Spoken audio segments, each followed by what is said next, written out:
정혜림의 발칙한 뉴스.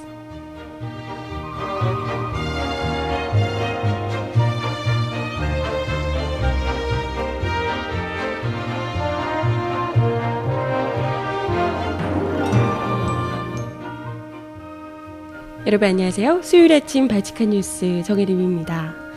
박근혜 비대위원장이 대선까지 탄탄대로를 걸어가는 것만 같았는데요. 하지만 여기저기서 박근혜 비대위원장을 향해서 수류탄과 포탄을 쏘아대는 것 같습니다. 물론 이재우 의원의 여성 대통령 어쩌고 발언도 문제지만요. 그것보다 더 심각한 위기가 지금 도래했는데요. 절대 결백하다고 했던 이 부산저축은행 로비스트 박태규 씨와의 관계가 새롭게 밝혀졌다고 하네요. 절대 만난 적도 없다 이야기를 하시면서 이런 의혹을 제기했던 박지원 민주통합당 대표 등을 명예훼손 혐의로 검찰에 고발한 적도 있는데요. 하지만 알고 보니까 박태규 씨가 박근혜 전 위원장을 만난 정황이 담긴 녹취록을 검찰이 확보한 것으로 드러나고 있다고 하네요. 어머, 어떻게 된 일이죠? 음악 듣고 와서 오늘 이야기 함께 보도록 할게요. 첫 곡 트위터로 보내주신 신청곡부터 들려드리겠습니다. 이관님이 주신 노래 웅산의 거미줄 첫 곡으로 들려드릴게요. 신청곡 있으신 분 주세요.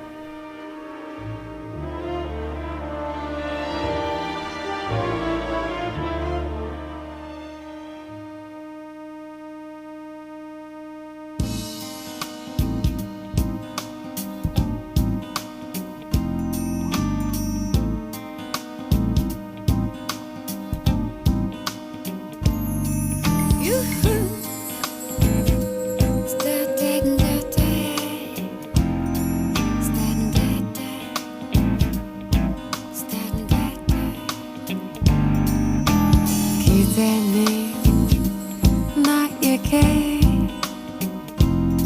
사랑했다 말하고 떠나갔지. 한 번쯤 돌아올 거라 생각한 적도 있었는데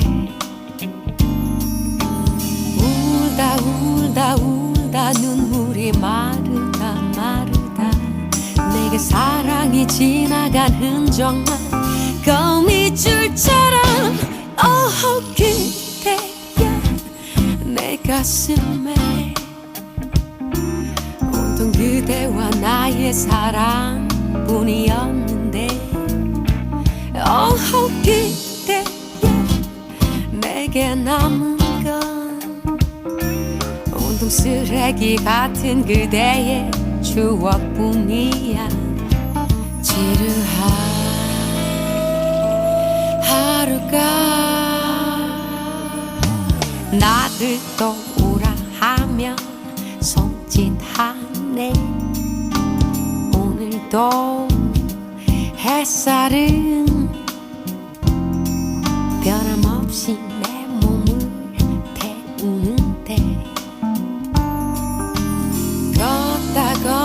걷다 지루한 하루를 이글거리는 태양 속 거리를 한없이 걸어도 끈적거리는 내 몸에 그대의 추억이 흘러내려 끈적거리는 내 땀 위로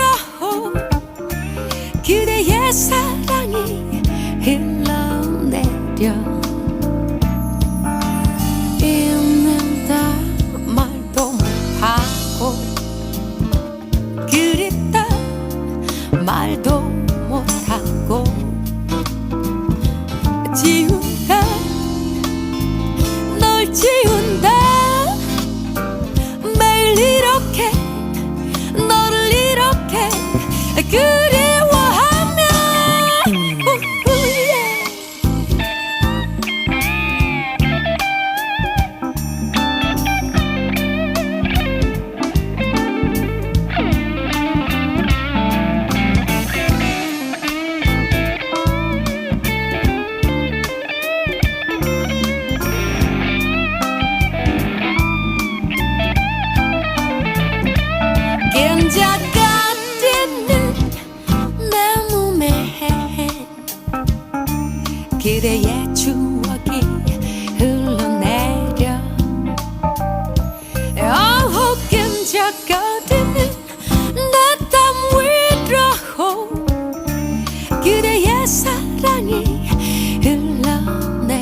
네, 첫 곡으로 이관님이 트위터에서 보내주신 신청곡 웅산의 거미줄을 보내드렸습니다.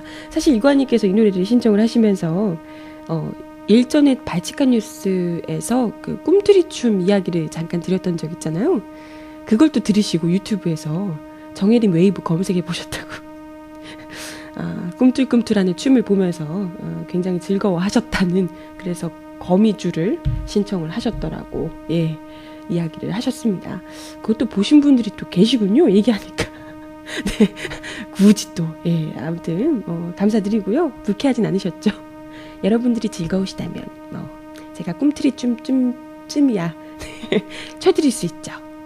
아무튼 어제 애국전선이 업데이트가 됐습니다. 애국전선 업데이트 된 걸 보시고 채팅창에서도 많은 분들이, 저 트위터로도요, 우리 애국요정을 뭐라고 하셨죠? 우리 애국요정을 이렇게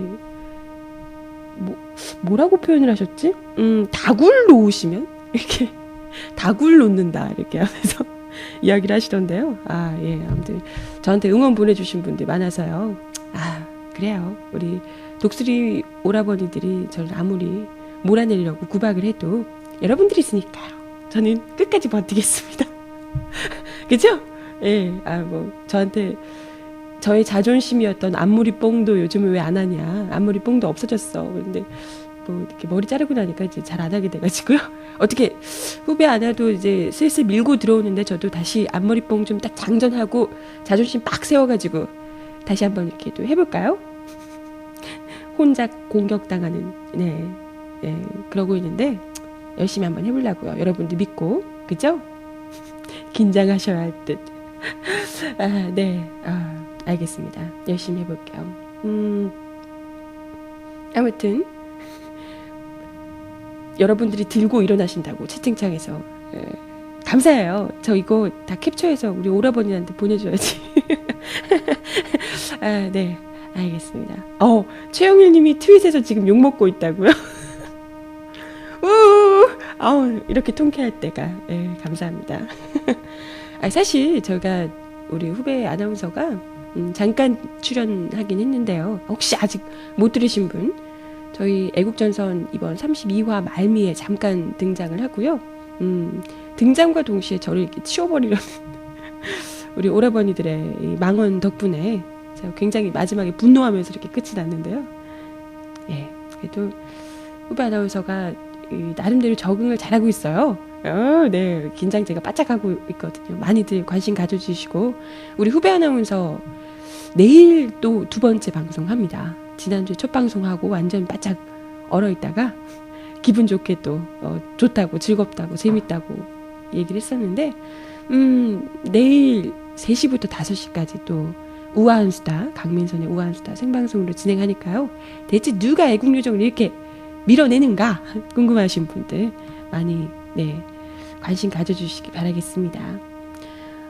네. 발찌개 모셔달라고요? 네, 글쎄요. 그건 좀 생각해 보도록 하겠습니다. 네. 그쵸. 지금 일단은 강민선 아나운서는 아마 한 몇 회까지는 채팅창을 후에 보게 될 거고요. 채팅창을 방송 도중에 채팅창 보는 게 사실 이렇게 쉬운 것 같지만 여러분 나름 보통 내공이 있지 않고서는 어렵답니다. 이게 채팅창에 여러분들이 워낙 많이 글을 올려주셔서 방송을 하다 보면 이게 휩쓸릴 가능성이 굉장히 높아요.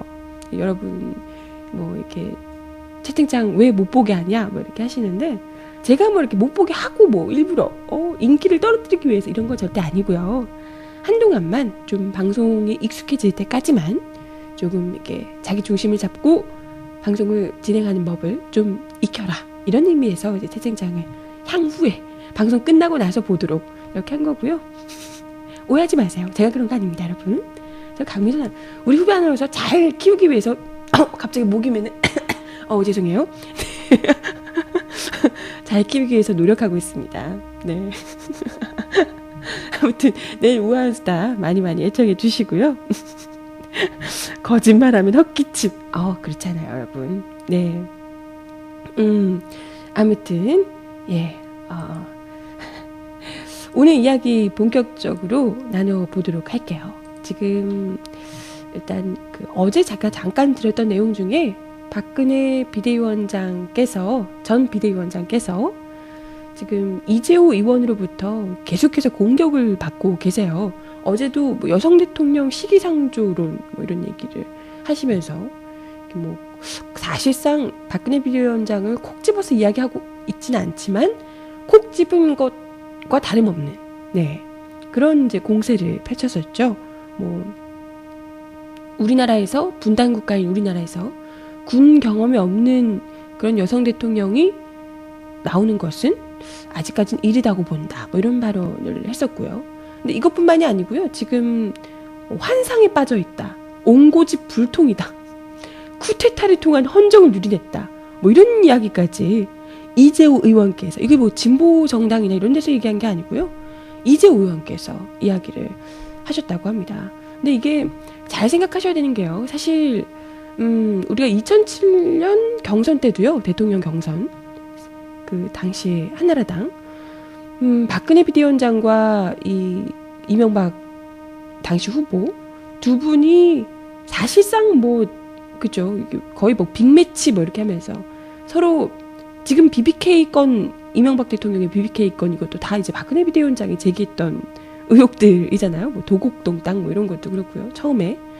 그러니까 사실상 이 경선 나오기 전에는 어떻게 보면 이게 서로를 헐뜯는 것일 수도 있고 그렇기도 하겠지만 이런 걸 계기로 어찌됐건 이 친박과 비박 간 경선 요구 이거를 좀 관심을 끌게 하기 위한 신경전.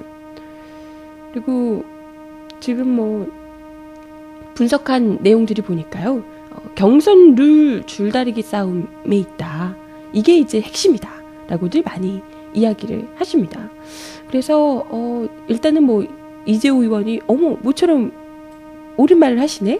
이렇게 생각이 들기도 하겠지만 이걸 또 혹해서 이재호 의원 잘한다. 얼씨구 잘한다.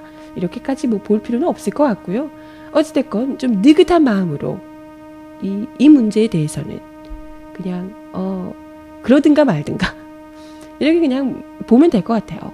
굳이 관심 가져서 이재호 의원이 박근혜 비대위원장을 이렇게 까고 있네? 이렇게 해서 지금 유신 문제 이런 것까지 나오면서 박정희 대통령 어쩌고 나와가지고 이런 얘기까지 하고 있는데 굳이 이런 걸 우리가 이제 크게 관심을 가질 필요는 없을 것 같다.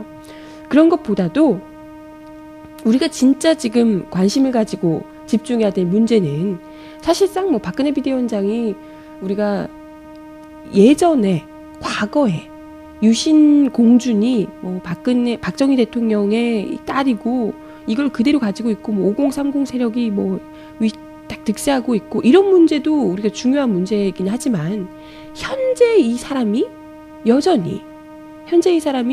이명박 대통령의 그 각종 비리들을 우리가 학을 뗐잖아요. 근데 그 비리들 못지않은 지금 있는 대로 이명박 대통령과 선긋기를 하려고 하고 있는데 그분과 못지않은 비리들이 이 사람에게도 산적해 있다. 이걸 집중적으로 캐는 게 무엇보다 중요하죠. 이건 이재호 의원이 터뜨리고 이런 거에 따라가지 말고요. 이건 진보진영, 민주진보진영에서 집중적으로 물어뜯고 파고들고 하면서 이슈를 선점해야 된다. 이런 생각이 들어요. 지금 그 이야기를 우리가 계속 했는데 사실 유신 시대 유물이며 구시대적 이 발상이며 유신공주와 1977인의 그 3050 이 주역들 이런 분들 이야기야 우리가 계속 해왔던 거잖아요. 새삼스럽게 또 이재호 의원이 제기한다고 해서 그걸 또 이렇게 마치 처음 듣는 것처럼 의미부여를 하면서 그럴 것까지는 없을 것 같고요. 일단 중요하게 발칙한 뉴스에서 더 집중적으로 제기해야 되는 문제는 역시나 저축은행 로비스트 박태규 씨와 박근혜 전 비대위원장과의 관계에 대해서 지금 보도가 또 나왔어요. 요거 이야기를 좀 집중적으로 관심을 좀 가져볼 필요가 있지 않을까. 사실 박근혜 비대위원장과 뿐만이 아니고 박근혜 비대위원장의 동생 되시는 박지만 씨도 뭐 이렇게 그죠? 이 뭐 삼화저축은행 뭐 이쪽하고도 또 논란이 있었고요. 그리고 그 박지만 씨 와이프 되시는 변호사신가요? 예. 그분도 또 이렇게 좀 고문이시고 뭐 이러셨던 바 있죠. 예. 그래서 지금 또 미국인가요? 정확히 기억이 안 나네요. 유학 가시고 뭐 이랬잖아요. 최근에. 이게 다 홍콩인가요? 네. 홍콩으로 연수 가시고 했는데요. 이게 지금 네. 아무래도 어떻게든지 박근혜 비대위원장이 저축은행 건 관련해서 터질 만한 건들을 다 이렇게 미리 묻으려고 덮으려고 보내고 이렇게 좀 보낼 사람 보내고 덮을 거 덮고 명예훼손 걸 거 걸고 이런 식으로 이제 했는데 사실상 이게 이렇게 덮고 있다는 이유 자체가 이것 자체가 사실상 뭔가가 있다는 거잖아요. 그죠? 이렇게 막 갑자기 홍콩 보내고 뭐 이런 이유가 다 있는 거잖아요. 근데 또 삼화저축은행도 그렇지만 직접적으로 뭐 동생 뭐 동생이 그랬을 수도 있는 거고 박근혜 비대위원장이 전혀 연관이 없을 수도 있는 거잖아요. 예, 정말 그럴 수도 있는 거죠. 정말 연관이 없을 수도 있으니까. 근데 중요한 건 지금 이번에 집중 제기되고 있는 요건 저축은행 부산저축은행 로비스트로 유명하신 박태규 씨가 박근혜 전 비대위원장과 만났었다라는 이야기가 이 정황 자체가 이번에 사실 이걸 제기했던 분이 박지원 그 대표신데요. 박지원 대표가 이런 그 이야기를 했을 때 박근혜 비대위원장이 굉장히 분노하면서 명예훼손 혐의로 검찰에 고소하고 그러고 박태규 씨와는 만난 적도 없다. 일면식도 없는 사이다. 이렇게 이제 이야기를 했던 바 있습니다. 그랬는데 이걸 실제로 만난 적이 있다는 것의 정황이죠. 정황을 뒷받침하는 녹취록이 있다는 거죠. 근데 이걸 또 검찰이 확보를 한 것으로 알려지고 있다고 합니다. 그 지난 2010년에 박근혜 전 위원장과 박태규 씨가 만난 그 정황을 제3자가 증언하는 녹취록이 있다고 해요. 이게 뭐냐면요.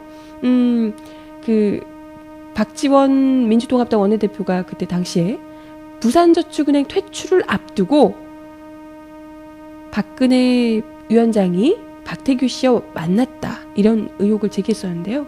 그게 그 퇴출 앞둔 상태에서 박태규 씨의 운전기사를 지낸 모 씨에게 그 K 씨에게 통화 녹취 파일을 이제 건네 받았다고 해요. 검찰이. 근데 여기에 따르면 그 박 씨와 친분이 두터운 증권사 임원 김모 씨의 운전기사가 어렵네요. 네. 이게 이제 박 씨와 친분이 두터운 증권사 임원이 있어요. 박태규 씨와 임원이 그 친분이 있는 이분, 그분의 운전기사죠.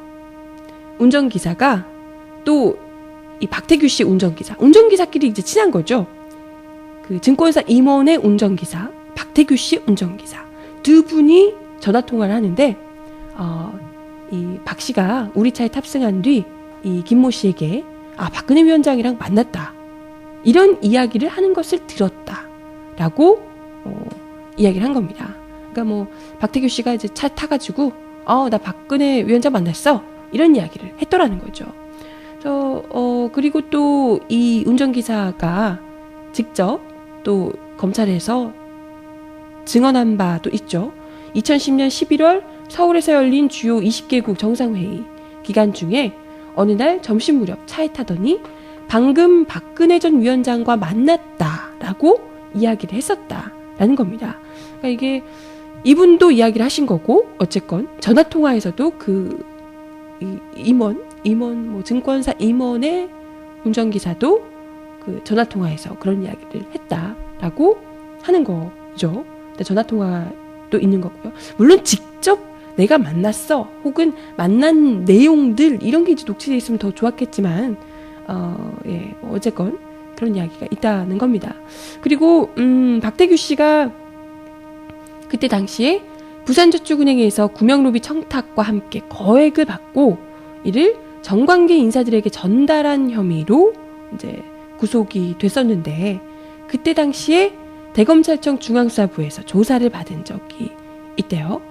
그때 이 운전기사 기억 그 K씨가 김두 전 청와대 홍보수석 등에게 박태규 씨가 금품을 건넨 정황을 자세히 묘사해서 법원에 금품을 받은 사람들이 유죄 판결을 받는데 중요한 역할을 했다라고 이 보도가 나와 있습니다. 이 말인 즉슨 뭐냐, K씨의 말이 굉장히 신빙성이 있다는 거죠. K씨가 지금 이야기를 한 것들, 이런 구명로비 청탁으로 뭐 정관계에 뿌리고 이랬던 돈, 구체적인 정황들을 계속해서 이야기를 해왔고, 이 진술 자체가 물론 우리가 지금 아까 이야기 드린 것처럼 박근혜 비대위원장이 직접 박태규 씨와 만난 뭐 장면 혹은 뭐 만난 그 내용, 녹취록 이런 것들이 있다면 더 좋겠지만, 이 K씨, 운전사인 K씨의 진술 역시도 이미 뭐 유죄 판결을 받고 이 진술 때문에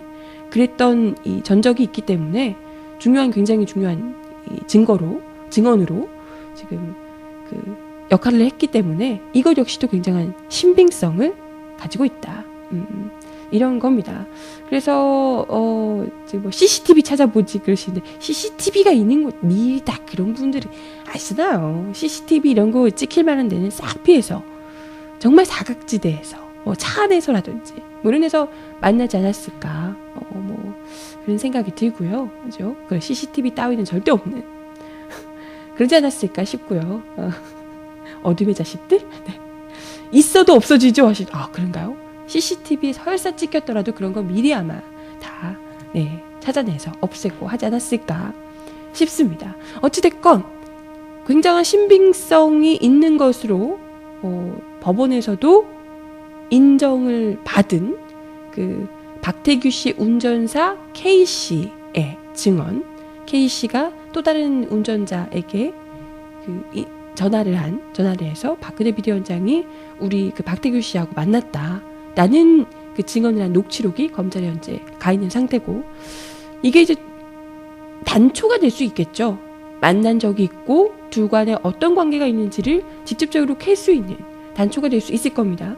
일단은 박근혜 비대위원장이 절대 일면식이 없다, 전혀 만난 적 없다라고 이야기를 했는데, 그런 상황에서 만약에 검찰 조사에서 둘이 만난 사실이 있다, 이 녹취록이 사실인 것으로 드러나게 된다면 박근혜 전 비대위원장의 뭐 거짓말 논란 뿐만이 아니라, 거짓말한 것도 문제겠지만 중요한 건 이 저축은행 로비스트 박태규 씨를 대체 왜 만났나. 지금 저축은행 사태가 이게 뭐 봉합이 되는 수준이 아니잖아요. 계속해서 터져나오고 있는데 다른 이슈들이 너무 많아서 일단은 지금 그냥 잠깐 덮은 상황입니다.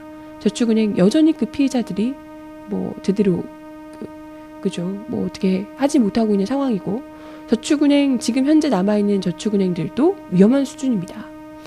그렇기 때문에 이 거의 서민들 평생 모으고 어떻게 목돈 좀 마련해 보려고 그 저축은행에 넣었다가 그 돈을 날리고 어쩔 바를 모르는 이런 일반 서민들에게 가슴에 비수를 꽂았던 요 저축은행 사태를 어떻게 보면 지금 뭐 이명박 정부의 탓인 것처럼 이렇게 뭐 넘기고, 이명박 정부도 내 탓이 아닌 것처럼 넘기고 뭐 이러고 있는 상황인데, 이게 핵심에 어떻게 보면 박근혜 전 비대위원장이 있을 가능성이 있다.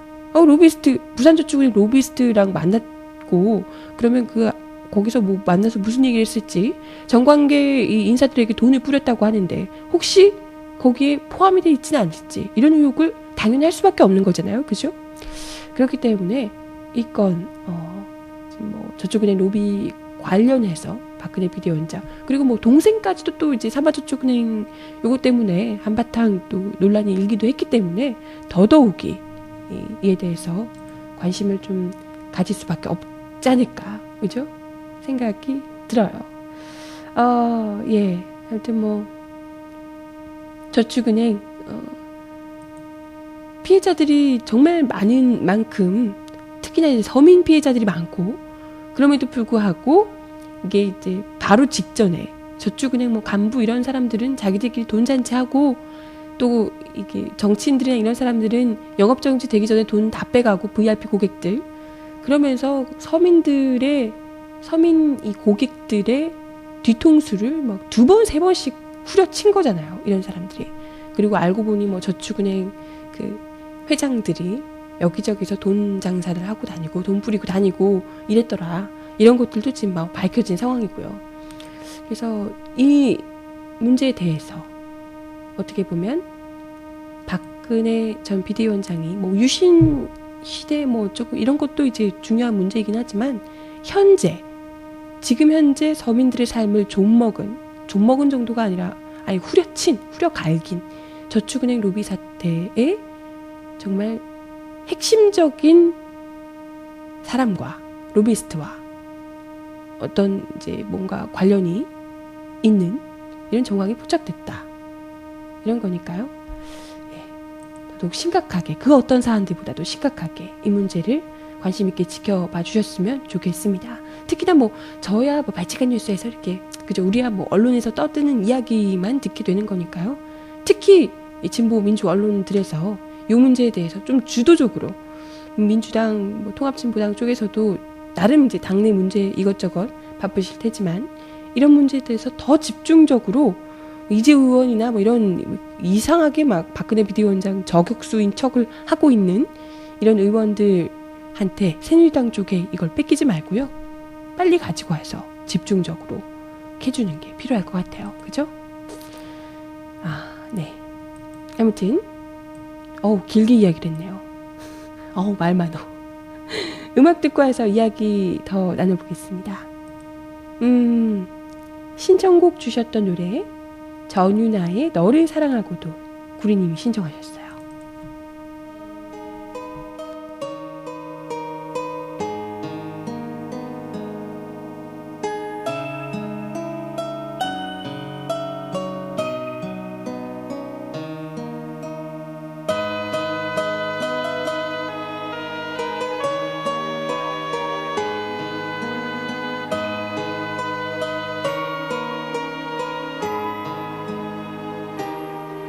너를 사랑하고도 늘 외로운 나는 가둘 수 없는 슬픔에 목이 메이고 어두운 방 구석에 꼬마 인형처럼 멍한 눈 들어 창밖을 바라만 보네. 너를 처음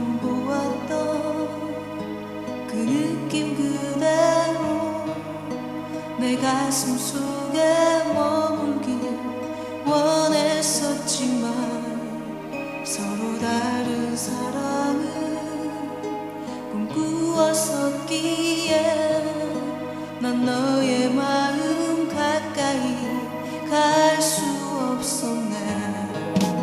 저 사나는 노을은 항상 나의 창에 붉은 입술을 부딪혀서 검게 멍들고 멀어지는 그대와 나의 슬픈 사랑은 초라한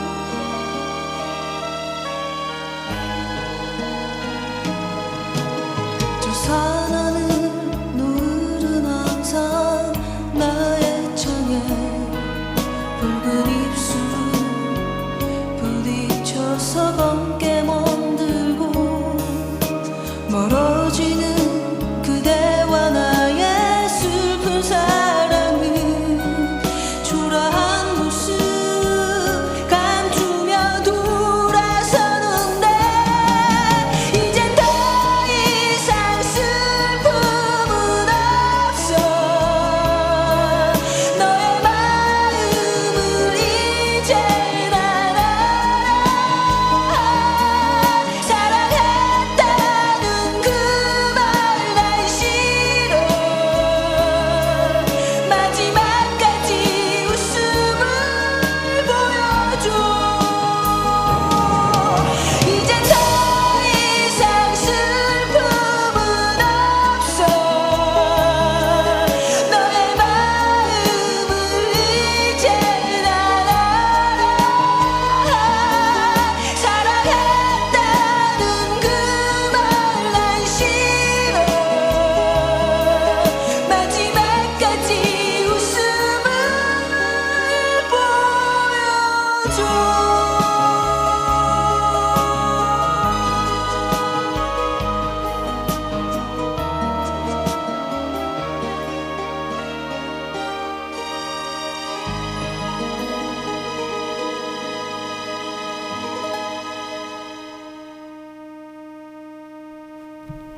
네, 전유나의 노래 너를 사랑하고도 신청곡 보내드렸고요. 신청곡도 한번 쭉 불러드릴게요. 내게 남은 사랑을 드릴게요 주셨고요. 쇼콜라 하루만 더, 이건 뭐죠? FXXXU very much인데요. 예, 뭐 F 뭐 U very much가 있고요. 나의 조국, Summer of 69, 그리고 쇼츠인가요? 쇼츠? 네, 있고요. Tears까지 걸려 있습니다.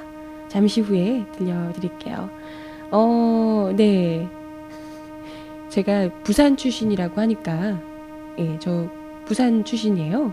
사투리를 못 쓴다고 막 그러시는데, 저 사투리 쓸 수 있어요. 좀 어색하지만. 네. 공주는 외로 신청하셨다고 죄송합니다. 공주는 외로 알겠습니다. 저 부산 사투리 잘 써요. 갑자기 왜 이렇게 더듬지?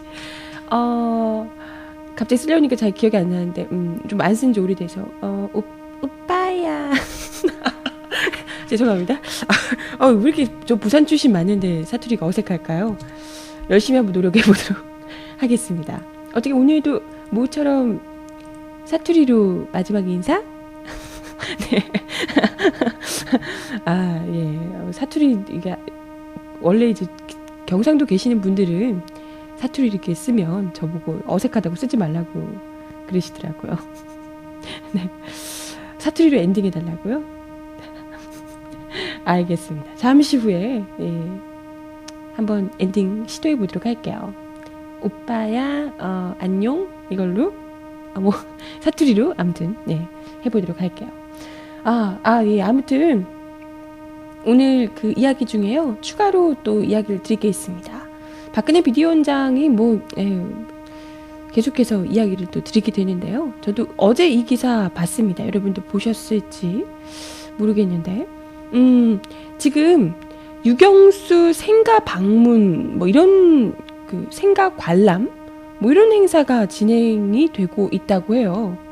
진행이 되고 있는 건 아니고, 진행이 어떻게 말을 해야 되지? 이걸 이제 좀 진행됐다가 불법 선거 운동 아니냐, 이런 식으로 의혹이 제기되고 있는 이런 상황이라고 합니다. 지금 일단은 이 주체가 유경수 여사 생가 홍보회라고 하는데요. 여기 이제 박정희 대통령 영부인 유경수 여사 생가 관람, 이렇게 하면서요.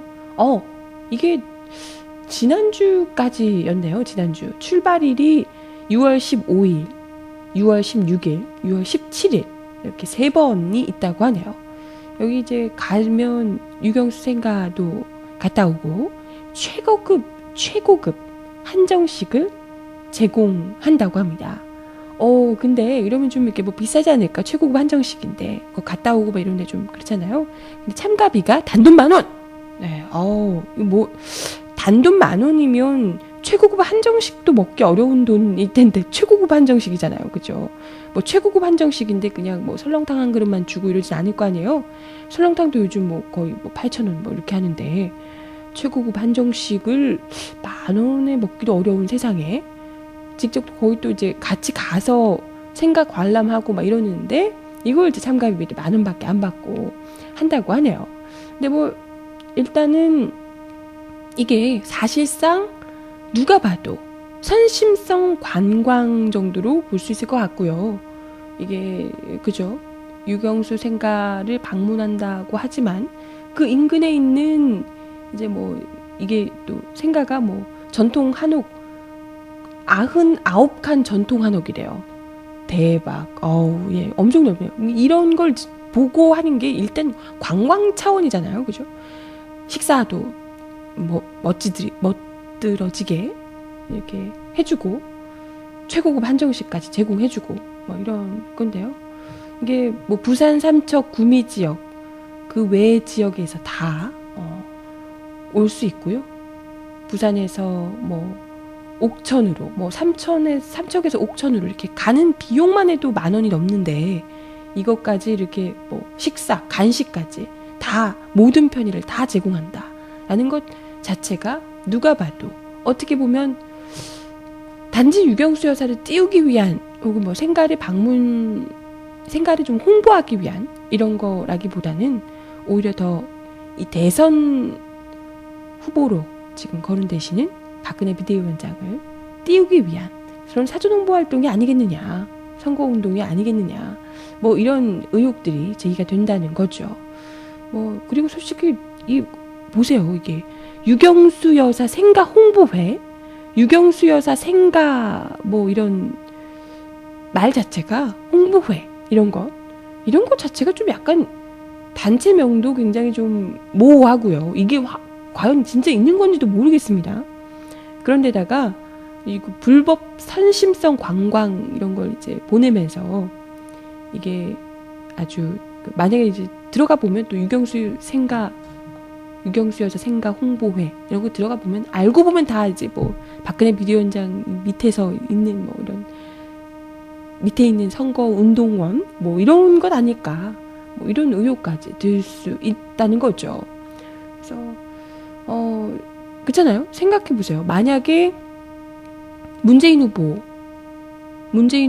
쪽에서 고 노무현 대통령 생가 방문 계획을 참가비 10,000원만 내면 여기 뭐 전부 다 보여줄 수 있는 생가도 방문해주고 이렇게 그 주변 관광도 시켜주고 한정식도 제공하고 뭐 이런 걸 한다면 선관위에서 가만히 있을까? 그죠? 뭐 새누리당뿐만이 아니고 뭐 선관위 검찰 경찰 다 달려들어서 여기 뭐 불법 뭐가 있니? 불법 사전 선거 운동이냐 하면서 검찰 조사 들어가고 난리를 치지 않을까? 그죠? 이런 생각이 들어요. 정수재단에서 돈 지원해 주는 거 아니냐? 이렇게 뭐 이야기를 하시고 혹시 정부에서도 지원하는 단체 아니냐? 뭐 이렇게 이야기도 하시는데 예, 뭐 아무튼 이게 누가 봐도 지금 사실상 유경수 여사 만약에 지금 아니라고 치더라도 그런 게 아니라 정말 유경수 여사 생가를 잘 홍보하고 싶다. 정말 순수하게 그런 의도에서 하는 거라면 좀 약간 시기가 잘못되지 않았나. 그죠? 괜히 논란이 될 수 있을 만한 시기에 이걸 하시는 거잖아요. 어쨌건. 그렇기 때문에 정말 순수한 의도로 이걸 홍보하고 싶으시다면 대선 끝나고 하셨으면 좋겠다 생각이 들고요. 그리고 또 이게 왠지 좀 이렇게 순수한 마음이 아닐 것 같은 느낌이 드는 것은 얼마 전에 또 그 이야기 드렸잖아요. 유경수 이 관련한 영화가 제작이 된다고요. 박정희 대통령, 뭐 유경수 여사 뭐 둘이서 어떻게 사랑을 키워나갔는지 뭐 이런 이야기들 영화로 다룬다고 그러는데 왜 갑자기 유경수 하면서 띄우는가? 이걸 잘 생각해 볼 필요가 있다는 거죠. 생가 방문 99칸짜리 한옥. 좋겠네요. 99칸짜리는 옛날에 이게 그 거의 뭐 궁궐 수준 아닌가요? 99칸이면? 거의 뭐 사대부들이 99칸 이 정도 못하는 것 같던데, 이제 제가 역사 지식이 딸려가지고 99칸, 3대 정승집이 99칸인가요? 네, 그죠. 예, 뭐 대단하신데요. 뭐 영부인이셨고, 그죠. 뭐 그럴 수도 있겠죠. 그럴 수도 있을 텐데, 그게 이제 뭐 중요한 것보다도 지금 뭐 돈 많고 그럼 뭐 99칸 한옥 지을 수 있겠죠. 거기 뭐 좀 돈이 많습니까? 근데 그런 것보다도 왜 이 타이밍에 유경수 여사를 굳이 그렇게 띄우고 있는가? 그런 것들을 공개하면서, 그것도 단돈 10,000원에 최고급 한정식 먹이면서, 간식까지 모든 편의 제공하면서 그 일대를 이제 읽고 뭐 거의 관광하다시피 해주는 건데, 그게 어디 지금 여행사에서도 놀랄만한 엄청난 패키지 아닌가요? 그죠? 이건 여행사에서 뭐 29,900원 이런 거에 이제 판매하는 그런 이 여행 상품보다도, 그 어떤 여행 상품보다도 더 값싸고, 질이 좋은지는 모르겠으나 어쨌든 최고급 한정식이 나오고 교통비도 굉장히 싸고 저렴하고, 이런 어쨌건 저렴한 관광이 될 수 있다는 거죠. 최고급 한정식인데 재료는 미국산 쇠고기, 이런 거 아닐까요? 그러시는데 그런가? 예, 뭐 어쨌건 지금 사실 대선을 앞두고 3050 이제 대놓고 가지고 오고 있다 이런 이야기를 하지만, 사실상 박근혜 비대위원장이 대놓고 박정희 어쩌고 하면서 이 박정희 대통령을 끌고 오기는 굉장히 좀 무리수가 될 수 있습니다. 어찌됐건 박정희를 일방적으로 막 그냥 무조건 좋아하고 존경하고 이런 사람들도 있지만, 그에 반해서 무조건 싫어하는 사람들도 상당히 많거든요. 그렇기 때문에 이렇게 호불호가 확실히 좀 이렇게 혐오도가 높은 사람들이 굉장히 많은 이런 이 박정희 대통령을 끌고 오는 것보다는 조금 더 소프트하고 어떻게 보면 좀 희생양 같은 이미지, 그리고 국가의 뭐 어머니 뭐 이런 이미지로 사람들이 이게 이미지 메이킹이 굉장히 잘한 건데, 신사임당처럼 이렇게 생각을 하는 경향이 있잖아요. 그러다 보니까 일부러 그런 이미지를 내가 유경수 여사의 딸이다, 박정희 뭐 이런 것보다도 유경수 여사의 딸이다, 이걸 계속해서 일부러 그 감성적인 부분들 있잖아요. 이렇게 뭐 어머니가 총에 맞아서 돌아가시고 이런 비운의 슬프고 애잔한 이런 느낌까지 같이 이렇게 곁들여져서 이런 걸 일부러 더 그 향수를 자극하고 그러려는 의도가 아닐까, 좀 그런 생각이 들어요. 그죠? 그래서 박근혜 비대위원장께서 일부러 또 유경수 이 여사 헤어스타일을 딱 따라해서 그 시절 그걸로 이제 계속해서 유지하고 계시다고 하는데요. 아무래도 나에게서 어머니의 모습을 보세요, 뭐 이런 의미가 아니실까 생각이 드는데, 뭐 유경수 여사 딸임을 암만 강조한다고 해서 박근혜 비대위원장께서 박정희의 딸이 아닌 건 아니잖아요. 그죠? 유경수 여사가 어떤 분이셨건 간에 뭐 훌륭한 분이셨는지 모르겠지만 어찌됐건 예. 아무튼 좀 유경수 생가 방문 불법 선거운동 의혹을 받고 있는 이 유경수 생가 방문 행사 10,000원에 이루어지고 있더라 하는 이야기를 좀 드려봤습니다. 그리고 뭐 지금 또 다른 기사 하나 주신 것 중에서도 이게 사실 박근혜 비대위원장이 박정희 대통령의 딸이기도 하지만 50 시절의 인사들하고도 굉장히 친분이 있는 분이잖아요. 그죠? 뭐 미디어오늘 기사에서 나오기도 했고, 아시는 분들 뭐 많이 아시지만 전두환 전 대통령, 전두환 씨에게 오빠라고 불렀었다. 굉장히 이제 친한, 전두환 대통령이 박정희 대통령하고 이렇게 아주 아끼는 사이였다고 하잖아요. 이제 뭐 박정희 대통령이 전두환 대통령 굉장히 아끼는 후배였다, 이렇게 이야기를 들었는데요. 그러다 보니까 당연히 친분이 있을 수밖에 없었을 테고, 그래서 오빠라고 부르고, 또 요 미디어오늘 기사에 따르면 전두환 전 대통령에게 수백억 원을 받았다, 뭐 이런 기사가 이제 나왔었던 바 있습니다. 이에 대해서 친박 쪽에서 강력 대응을 예고하고 있다고 하네요. 지금 뭐 기사 보내주신 거 보니까요. 박근혜 대표가 전두환 전 대통령을 오빠라고 부르고 불법 통치자금 수백억 원을 받았다 이런 보도가 나왔는데 이는 사실이 아니다. 심각하게 명예를 훼손하는 기사이므로 해당 언론사에 정정을 요구했고 법적인 조치도 검토하고 있습니다. 라고 강경한 입장을 내비쳤다고 하네요. 근데 뭐 사실 이 이야기가 뭐 진짠지 어쩐지 일단은 오빠라고 부르는 것은 많이들 저도 들은 바가 있는데요. 이게 뭐 당사자에게 들었다는 오빠라고 부르는 걸 들었어요. 이건 아니고요. 그렇게 부른다더라 라는 이야기는 좀 이렇게 들었었는데 그리고 이 정치자금 이야기도 나올 때 뭐 들어가서 전두환 대통령이 이제 들어가서 수백억 원을 뭐 이렇게 줬다더라. 그걸로 뭐 정수장학회를 뭐 이렇게 하고 뭐 했다더라. 카더라 통신이죠. 뭐 이런 이야기를 저도 이제 익히 들은 바가 있습니다. 여러분도 이제 뭐 많이 들으셨죠? 그렇죠? 청문회에서 돈 받은 것에 대해서 그 이야기가 나왔다고요? 그래요? 나는 친박이다에 들어보면 압니다. 나옵니다. 이렇게 이야기를 하네요. 방송 같은 데서 박근혜 비대위원장께서 육성으로 말하는 게 나온 바가 있다고 하네요. 본인이 이제 몰랐는데 모르고 받았다라는 건가요? 수백억 원을 모르고 받았다는 건가?